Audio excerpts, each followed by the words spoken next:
Great catching up with Johnny Walker, who's going to be moving up to the heavyweight division to take on Mick Parkin, UFC 332, October 3rd. Johnny, live from the chamber right now. Johnny, how are you? I'm doing great. I'm on the stratosphere now. It's to stimulate the altitude, it's the altitude chamber. So because I'm fighting in Salt Lake City, so there's a little bit above the sea level. So right now I'm in 9,000 feet, but I'm probably going to go to 15, 18 feet. Oh, great. Okay, well, that's good. Yeah, smart thinking ahead for the elevation. It does affect the fighters. We know this, so that's a good move there. Obviously, I mentioned there you're moving up to the heavyweight division. What brought you to that decision? I know we've talked about it before, but why was now the right time to move up to heavyweight? It's just time, I get tired of cutting, and I want to try to see how I perform without losing muscle mass, lose that much weight, that much dehydration, see what's happening. So I think I have the maturity enough as well. I'm 34 years old, so that's a good time to go up to heavyweight. I believe heavyweight, you get your prime around 36, 37, 38, so I still have a gap to fill until then. So I'm pretty happy to go and, try out. Is this a permanent move to heavyweight, do you think? Not sure yet, but I'm really happy training on this division, I can do train more, eat more, recover better. So let's see what happens, But you never know what's going to happen in the future, but I'm open to any circumstance.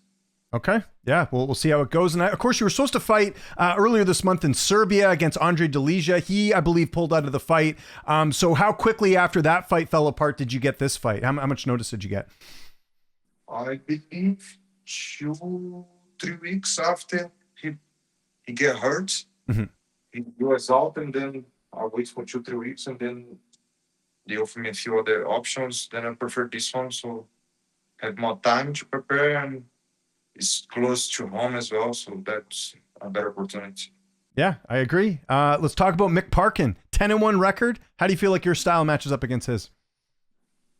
I believe I'm way more experienced than him, and I'm more agile as well, and predictable, So I think the experience is going to speak louder, more experience. And I'm getting big and heavy and stronger now. So it is a very good matchup for me, and it's a good test to start on the heavyweight division, Yeah. Get the top 15 guy. So in beating him, I'm starting going up and moving up in the division. So it's a perfect match, and it's a good try for me. So I'm very excited. Yeah, I think we're all excited for it. How different is this camp with the fact you don't have to cut as much weight? I can recover better, and I feel stronger when I'm training. But also I'm training stronger with heavier guys. I'm training for number 2 heavyweight in the division, Volkov. So Alex Volkov, so it's a pretty tough training. He's very high level, he's good everywhere. Striking, wrestling, jiu-jitsu. So we're doing pretty much a lot of training, a lot of sparring. It's a tough training, it's a tough training camp, and I'll be ready. I'm going to be 100% ready for the number 15 if I'm training for the number 2. Yeah. I mean, it must give you so much confidence getting to work with a guy who's already a contender in the weight class. And I know you train with a lot of heavier guys too. Of course, there's other heavy guys there, but the main guy there when I train is Alex Volkov, and so everybody else is below him and in level, in strength, and speed, and everything, in strategy, in fight IQ.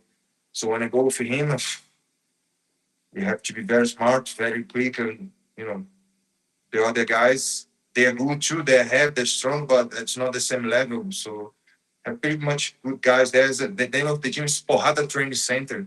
The head coach there is Marcelo and Rony, and that's a really good team for me, because I have big guys there, and all of high-level guys go there to train as well. So I'm pretty happy and very excited to keep training. It's tough. Every week you get fucked up, and you just have to recover and get back to the next week. So are you not working with Eric Nixick in Extreme anymore, or are you only training at this gym? Or are you training at both? I'm doing my striking with Ray Sadford, and I would like to keep Eric as well, but then there's too many coaches, and so I have to pick a few because got too much. We say in Portuguese, too much cacique. Cacique is the guy that own the Indian, the native Indians, the leader there. If you have too much cacique, it's get a mess. So you need to pick a few coaches and listen to them. Too many coaches is not gonna be very good. So I have to pick the right ones and and do the right thing. How much weight do you have to cut for this fight? Do you have to cut much at all for this one? Cutting up, I can gain probably 15 more pounds if I want. I'm 250 now, so I'm good. Okay, that's good. So yeah, like I said, you don't have to worry too much about it, which is nice. So we mentioned, kind of switching things up with training. How will that work for your corner? Who's going to be in the cage with you for this fight? For now, I have Ray Sefo and Honey, and I'm gonna see who's the next one. Maybe a train partner, maybe I don't know yet. I'm gonna check and I'm gonna see probably this week or next week to see who. But the right one is for now is Honey, Marcus, and Ray Sefo. Okay, that's great. And how do you see this fight unfolding on October 3rd? How do you see it going down? Right there. I believe we're gonna have fun. I'm gonna go full power, and very confident. The training is being tough. Because if you're in the gym, you're the best one in the gym, or you don't have much trouble every time you go train, you're in the wrong gym. Now in the gym that if I don't train proper, I get my ass beat. If I don't get my ass beat, it's very equal. So it's very hard training. So I'm in the right place, in the right spot, and I believe my career is gonna develop really well. Heavyweight's interesting because we've seen, if you get a couple wins in that division, you can really go high in the rankings. Where would a win, especially a finish over Mick Parkin, put you, especially with the fact you've had, you fought some good opponents at 205? Yeah, I believe that I'm gonna start. God bless me with this victory. I'm gonna start on top 15, and I'm going from there, climbing step by step. No rush. I have a few more years to get the main goal, and so I'm not gonna dream ahead yet. Of course, I want, but I'm gonna take step by step and see how I develop in this division. It's a new division for me. New game, new power, new everything. How we move, how we game plan. So I'm gonna just take step by step, but one win by him, he's number 15. I'm gonna take his place. We're gonna go a little bit higher, so there'll be a really nice spot to start, huh? Yep, I would agree. Is it safe to say you'll never fight your brother in the division just because you're in the same weight class now? Probably no. I don't think UFC can afford that. Okay, fair enough. Yeah. And then what do you think of all these fighters moving up? Like another guy that was at 205, Alexander Rakic, moved up. He looked pretty good in his new weight class. Yeah, that is something 205 that they are really big and they cut a lot of weight to make 205. They're natural heavyweights.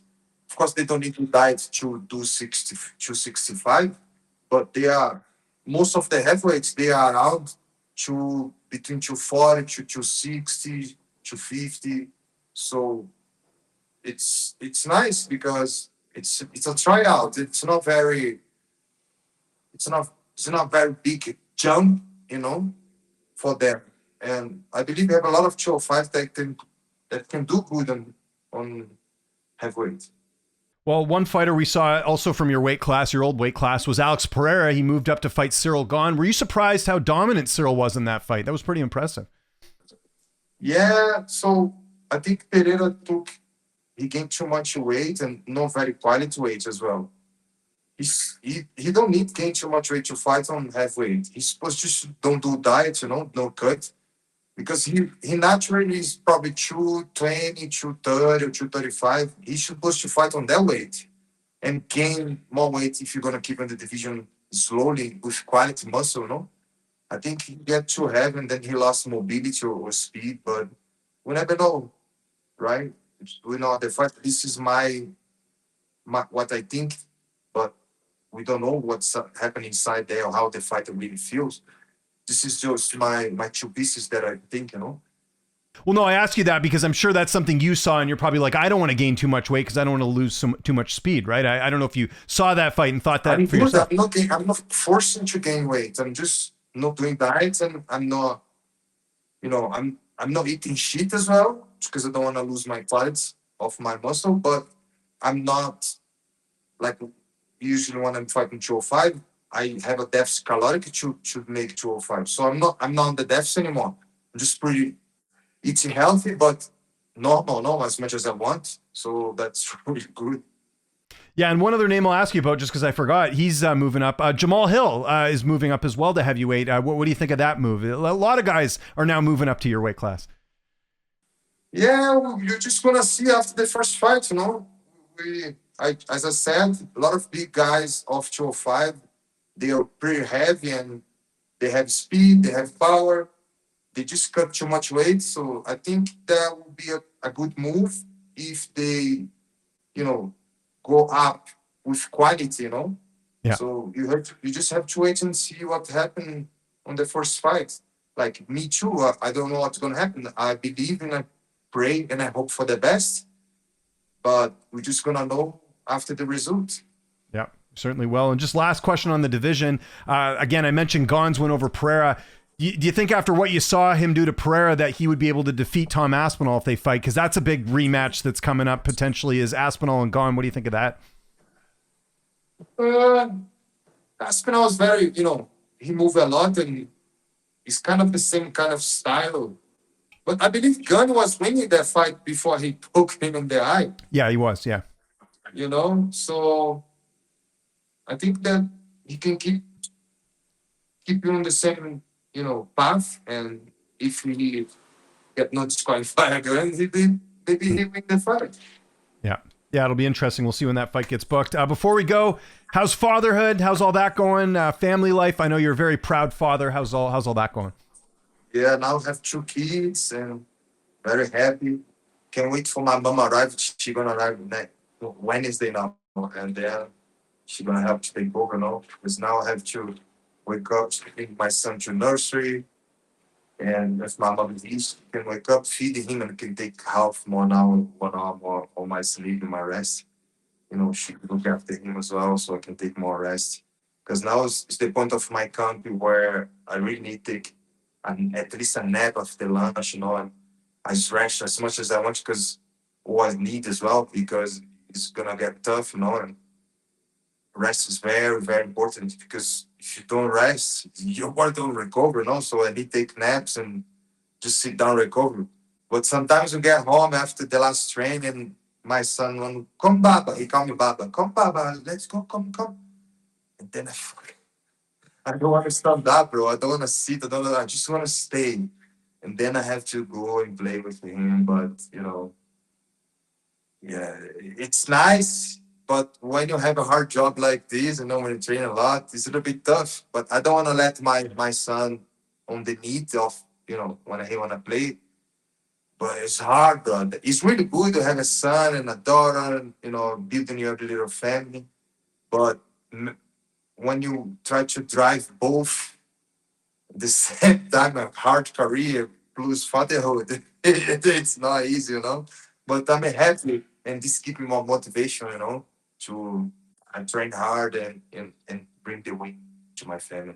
Yeah, double motivation now. You got the 2 kids, so it all works out there. Hey, Johnny, thanks for doing this. I appreciate it. If there's anyone you want to mention or any sponsors or anything else you want to plug, I'll give you the last word.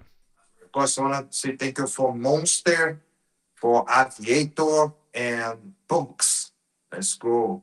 And guys, stay tuned because I'm going to be a big boy of heavyweights.